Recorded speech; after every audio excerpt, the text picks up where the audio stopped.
Okay, so I usually do my brakes by myself. Yesterday, just to save some time and stress, I decided I would take it down to Les Schwab and just have them do it. And they wanted $430 to do front brakes. So I wasn't going to do that. So I decided I would show you how easy this is and show you the low cost of doing your brakes compared to $430 at Les Schwab. So here's the receipt from AutoZone. 85 bucks for new pads, rotors. That includes the hardware, the brake cleaners, the brake lube. So everything you would need to do a complete new brake job, the exact same thing that Les Schwab was going to do. So there's all my stuff. I'm going to get started by loosening the nuts on the first tire.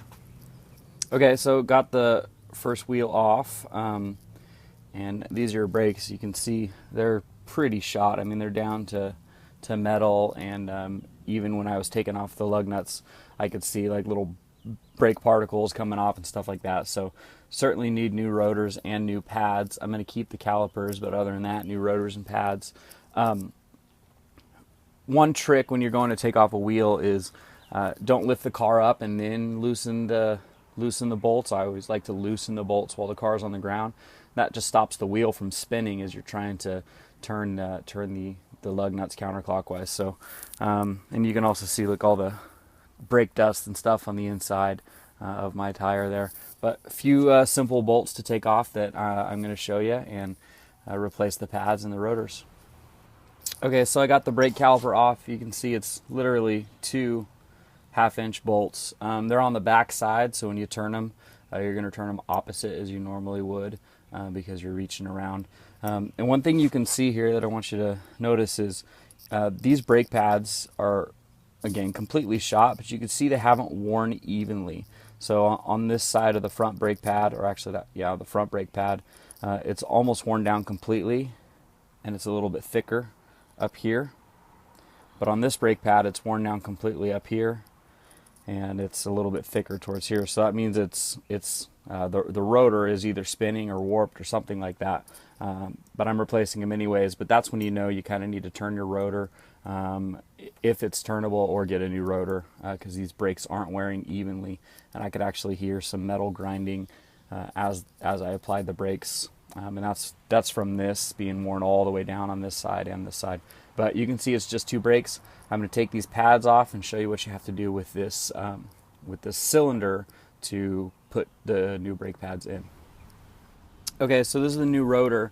One thing that I learned about when you get new rotors that I didn't know the last time I did a rotor job, they come with like this oil on the rotor, and if you don't clean it off, you'll get like smoke coming out of your brakes. Doesn't really do any harm or anything like that, but it's important to get some brake cleaner and just spray the brake cleaner around the brake, around the rotor, and then just get a rag and a towel and kind of wipe that oil off, and that's gonna get rid of that first few days of smoke that you might get coming out of your new rotors. Okay, so when your brakes wear, this cylinder pushes all the way out, and it squeezes the old pads. So you need the new pads are thicker, so you need to push this cylinder back into the caliper, and you can't do it by hand. There's a lot of hydraulic pressure in there. So this is what I do. You could get a great big set of pliers or something like that, but I just use a clamp, just a regular wood clamp or whatever, and you stick it in here. If you have enough room, you could put the old brake pad across this flat spot and squeeze the brake pad and the back of the caliper.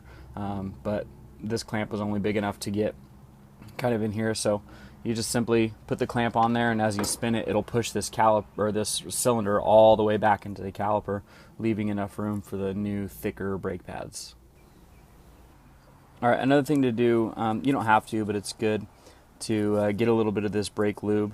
It's like $2, and you put some to a few of the moving parts. So on the back of the brake pads, and then I also put some kind of here around the caliper cylinder. And this just helps it move a little bit more smoothly. and it's supposed to reduce some of the noise that you get from new brakes, some of the squeaky noise that you get from new brakes. Okay, I got the new pads put in. You can see the difference of how much thickness are on these, and that's why you have to push this cylinder all the way back to make room. But these are the new pads. The only other step now is I also put that rotor back on. It just literally slides on. And the only other thing now we have to do is put the two bolts back on. So these bolts, just like the caliper cylinder, they move back and forth. So you're going to have to push them all the way in like that on each side. And now these will just slide right over the caliper. The rotor will fit right in here. And then there's a spot for the bolts to attach right in there. So you put them on, throw those two bolts back in, and that's the brakes. All right, so there's your brakes on the Jeep, stopping better than they ever have before.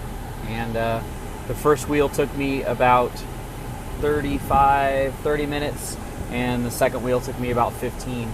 So about 45 minutes of labor or so, and $85 in parts. And they feel great, they work great.